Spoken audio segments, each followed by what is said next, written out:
فقہ حنفی کی ایک مشہور کتاب ہے در مختار، اس پر حاشیہ لکھا ہے ابن عابدین شامی نے، جس کو فتاوی شامی بھی کہا جاتا ہے اور رد المختار بھی کہا جاتا ہے۔ در مختار، مختار میں خے ہے خرگوش والی، اور رد المختار میں خے ہے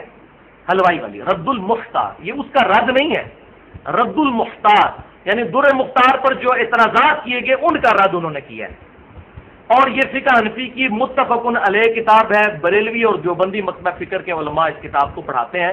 بلکہ یہ ان کے نزدیک امام حنیفہ رحمۃ اللہ علیہ کے بعد جو چند بڑے علماء ہیں ان میں سے ابن عابدین شامی بھی۔ اس میں انہوں نے لکھا ہے کہ جب مؤذن کہے اشہد ان محمد رسول اللہ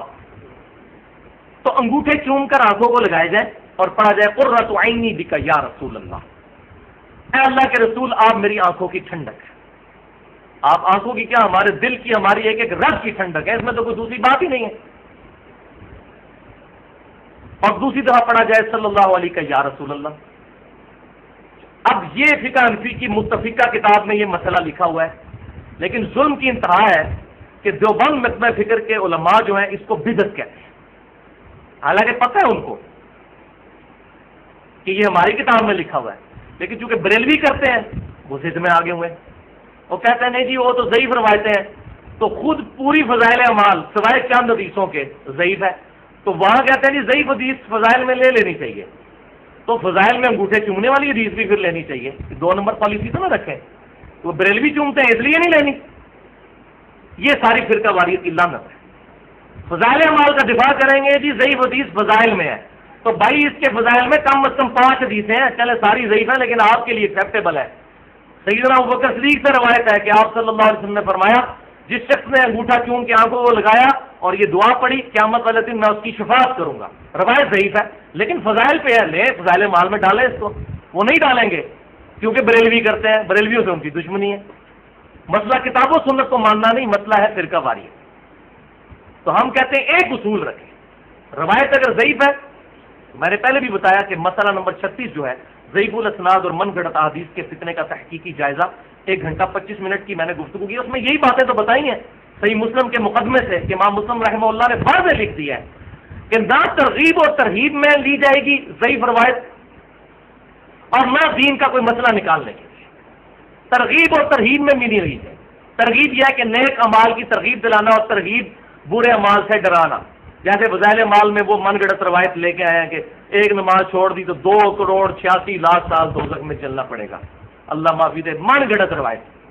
وہ جی کہتے ہیں اس لیے بیان کر رہے ہیں تاکہ لوگ ڈر جائیں۔ تو صحیح مسلم کے مقدمے میں واضح یہ چیز موجود ہے، یہ آج ہماری باتیں نہیں ہیں، یہ صرف کتاب و سنت کے منہج پر چلنے والے لوگوں کی باتیں نہیں ہیں، یہ شروع سے باتیں لکھی ہوئی ہیں۔ اب صحیح مسلم کسی نے کھول کے پڑھے تو تب پتہ چلے نا کہ اس کے مقدمے میں کیا لکھا ہوا ہے۔ لہٰذا یہ انگوٹھے چومنے پہ بھی حدیثیں موجود ہیں، اور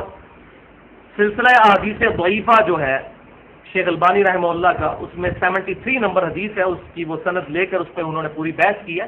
ایون خود امام ابن جوزی رحمۃ اللہ علیہ جنہوں نے الموضوعات کبیر یعنی بڑی بڑی من گھڑت حدیثیں، ان میں بھی اس روایت کو لے کر آئے۔ ابن جوزی وہ ہیں جو اہل سنت کہلوانے والے تینوں گروہ بریلوی، دیوبندی اور اہل حدیث، ایون اہل تشیع بھی ان کو محبت سے دیکھتے ہیں، کیونکہ انہوں نے مشہور آواز کتاب لکھی تھی کہ یہ اس سرکش کا رد ہے جو یزید کو برا نہیں کہتا۔ یہ 6 صدی ہجری میں ہے، 8 سے 900 سال پہلے۔ اس کتاب کا الحمدللہ بھی ایک دیوبندی عالم نے ترجمہ کر دیا ہے، تو میں نے وہ کتاب منگوائی ہے، زبردست کتاب ہے۔ اس میں انہوں نے صحیح سند کے ساتھ یزید کے بارے میں جو ائمہ اہل سنت امام احمد بن حنبل، امام شافعی، امام مالک، ان کے اقوال جو ہیں وہ ساری کی ساری چیزیں جمع فرمائی ہیں۔ تو ابن جوزی نے بھی لکھا کہ یہ من گھڑت روایتوں میں سے ہے۔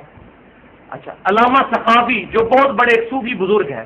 القول البدیع روشدی پر ایک اتھینٹک کتاب صوفیوں کے ہاں اس کو مانا جاتا ہے، انہوں نے بھی لکھ دیا کہ یہ من گھڑت روایت ہے، یہ انگوٹھے چومنے والی، یعنی جو اس روایت کو پیش کرنے والے ہیں، ضعیف روایتوں کو جمع کرنے والے، وہ بھی اس سے انکار کر رہے ہیں۔ لہذا ہم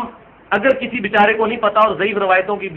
بنیاد پر وہ انگوٹھے چومتے ہیں، ہم اس کو بدعتی نہیں کہتے، پیار اور محبت سے اس کو سمجھانا چاہیے، فتویٰ بازی سے بچنا چاہیے۔